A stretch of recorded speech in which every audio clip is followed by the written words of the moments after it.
Good morning. मुनाफा सूत्रा news में आप लोगों का फिर से एक बार स्वागत है। रोज की तरह मैं आज भी आपके लिए मॉर्निंग हेडलाइंस मार्केट खुलने से पहले लेके आया हूं। यहां हम लोग जो स्टॉक्स आज न्यूज में रहने वाले हैं उनके बारे में बात करेंगे और साथ में कुछ ब्रोकर रिकमेंडेशंस देखेंगे। उसके बाद आप लोगों के जो सवाल आप लोगों ने भेजे हैं अपने शेयर्स को लेके उनका जवाब देने की कोशिश करेंगे। तो पहली न्यूज कमोडिटी से है। गोल्ड के प्राइसेस 54,000 फॉर 10 ग्राम्स हो गए और सिल्वर जो है ये थोड़ा गिरा है, 60,600 पे आ गए सिल्वर के प्राइसेस।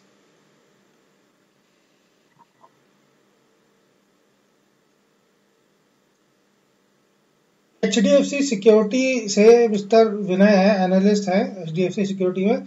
इन्होंने कहा है कि निफ्टी का सपोर्ट प्राइस 10,880 के आसपास है। निफ्टी आजकल काफी गिरावट दिखा रहा है पिछले 2-3 दिन से। ये मंडे से ही शुरू हुई है और ये कल शाम तक कंटिन्यू हुई थी। कल सुबह थोड़ा सा ऊपर की तरफ का मूवमेंट आया था लेकिन टिका नहीं।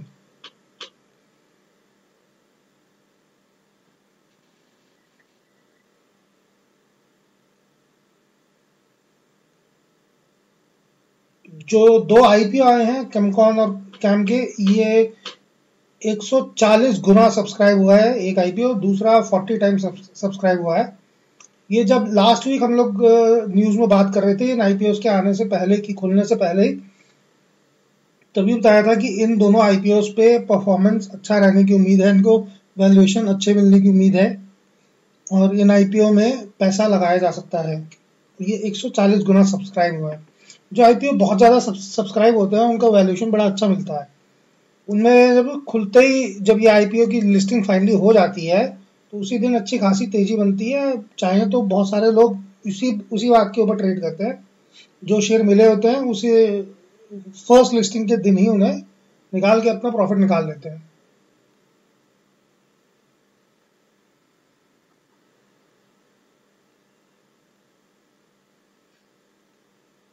केकेआर ने रिलायंस में 1.2% हिस्सेदारी खरीदी है।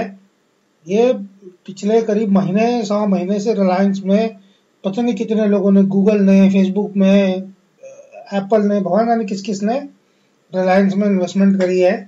ये शेयर चढ़ता ही जा रहा है, चढ़ता ही जा रहा है। अभी भी केकेआर ने इनके जो रिटेल बिजनेस आने वाला है उसमें 5,500 करोड़ की इन्वेस्टमेंट करी है, के बदले में 1.2% हिस्सेदारी रिलायंस ने इनको दी है। ये शेयर जब 1200-1300 के आसपास घूम रहा था तभी से मैं सबको कह रहा हूँ कि खरीद लो रिलायंस। इसमें आने वाले दिनों में बहुत तेजी बनने वाली है। क्योंकि मेरा रीजन ये था कि लॉकडाउन के समय में ये 2 ही 4 ऐसी कंपनीज थी जिनको प्रॉफिट हो रहा था। एक तो ये इंटरनेट प्रोवाइडर्स और एक फार्मा वाले, हॉस्पिटल वाली कंपनी, ये 2 ही 4 सेक्टर थे जिन्हें फायदा हो रहा था। तो मैं सभी से यही कह रहा था कि एटलीस्ट ये इंटरनेट वाली स्टोरी पकड़ के रिलायंस में इन्वेस्टमेंट कर लो। उसके बाद तो खैर कंपनी डेट फ्री भी हो गई और उसमें और भी काफी सारे नए इन्वेस्टमेंट आने लगे, नए डाइवर्स होने लगे फील्ड में। तो इस सब वजह से इसमें शेयर में बहुत ज्यादा तेजी आ गई, डबल से भी ऊपर निकल गया है शेयर पिछले 4-5 महीनों के अंदर।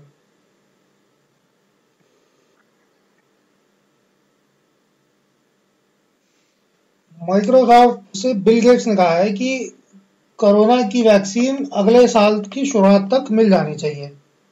जॉनसन एंड जॉनसन लैबोरेटरी है, वो लोग अपनी कोरोना की वैक्सीन के 3rd स्टेज के ट्रायल में एंटर कर चुके हैं। अच्छा, रशिया वाले भी वैक्सीन जो है अनाउंस कर चुके हैं।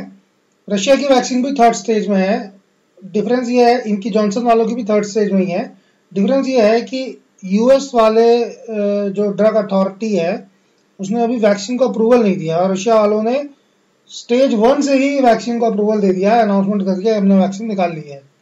टेस्टिंग वेस्टिंग कुछ करी नहीं और अनाउंसमेंट कर दिया वैक्सीन निकाल ली है, अब वो टेस्टिंग कर रहे हैं। अच्छा, इंडियन फर्म जो है ये ज्यादातर रशिया की जो आरडीआईएफ जो वैक्सीन ला रहे हैं उसके साथ टाई अप कर रहे हैं। इसमें डॉक्टर रेड्डी है और 2 एक कंपनीज और हैं, कैडिला है, ये लोग सब ये रशियन कंपनी से बात कर रहे हैं जल्दी से जल्दी वैक्सीन लाने के चक्कर में।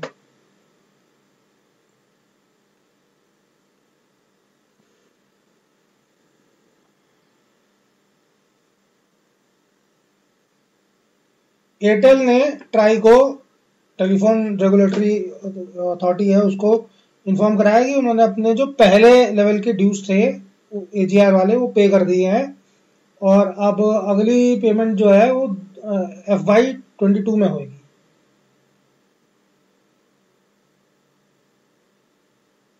ये एजीआर वाला जो चक्कर है ना, इसी ने जितनी टेलीकॉम कंपनीज हैं जियो छोड़ के सबके सर पे एक तलवार सी लटका रखी है।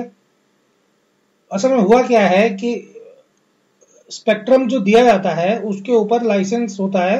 लाइसेंस में ये होता है कि जितने कस्टमर आपके बनेंगे उस हिसाब से आपको उस पर गवर्नमेंट को एक पर्टिकुलर अमाउंट पे करना होता है।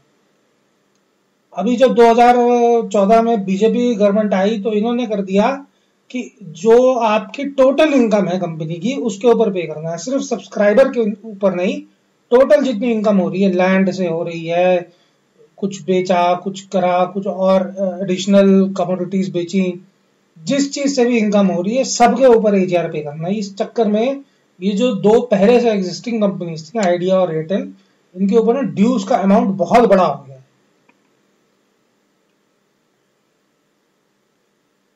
आरकॉम ने तो खैर दिवालिया घोषित कर ही दिया, तो उसका तो कोई मतलब ही नहीं है।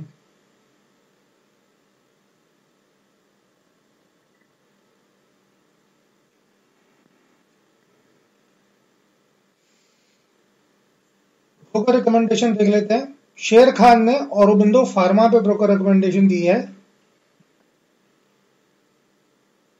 भाई का कॉल दिया है, 975 रुपए का टारगेट दे रहे हैं औरोबिंदो फार्मा में शेर खान। अभी जैसे थोड़ी देर पहले मैं कह रहा था कि फार्मा और आईटी और इंटरनेट वाली जो कंपनी हैं, इन्हीं में सबसे ज्यादा तेजी भी देखी गई है। हर रोज ही कोई ना कोई किसी ना किसी फार्मा कंपनी के ऊपर बाई कॉल आ जा रही है। कभी सन फार्मा पे आ जा रही है, कभी औरोबिंदो फार्मा पे आ जा रही है, कभी कैडिला पे आ जा रही है, कभी डॉक्टर रेड्डी पे आ रही है। किसी ना किसी पे कोई ना कोई बाई कॉल चली आ रही है, रोज किसी की आ रही है। कभी शेर खान, कभी ऐसी डायरेक्ट, कभी दौलत कैपिटल, किसी ना किसी की बाई कॉल फार्मा और आईटी इसमें चली आ रही है। और एक ऑटो में ये दिवाली सीजन की वजह से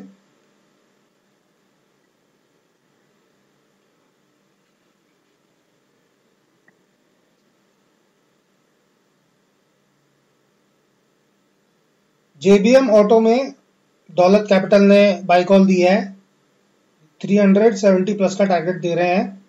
रीजन वही अब जो अभी भी बताया कि दिवाली जो सीजन है, इस सीजन में ऑटो कंपनीज की शेयर सेल होती है, शेयर में बढ़ोतरी होने के, इस सीजनल एक वो है, इसमें होता ही है, ये हर साल ही होता है। इस बार भी ऑटो कंपनीज यही उम्मीद लगाए बैठी हैं कि सेल होगी। हम जो है ऑटो कंपनी से बेहतर है कि ऑटो एंसिलरी कंपनीज के ऊपर अपना वो लगाए। ऑटो एंसिलरी में क्या होता है, ये वो कंपनीज हैं जो ऑटो कंपनीज को पार्ट्स प्रोवाइड करती हैं।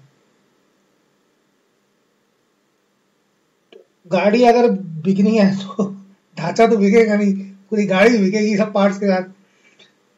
ऑटो कंपनी की सेल हो ना हो, ऑटो कंपनीज को अगर अपनी इन्वेंट्री बनानी है तो उन्हें वो पार्ट्स तो सब खरीदने ही पड़ेंगे। तो इसलिए हमारी जो रिकमेंडेशन है, जो व्यू है, वो ऑटो एंसिलरी कंपनीज पे ज्यादा है बजाय ऑटो कंपनीज के डायरेक्टली।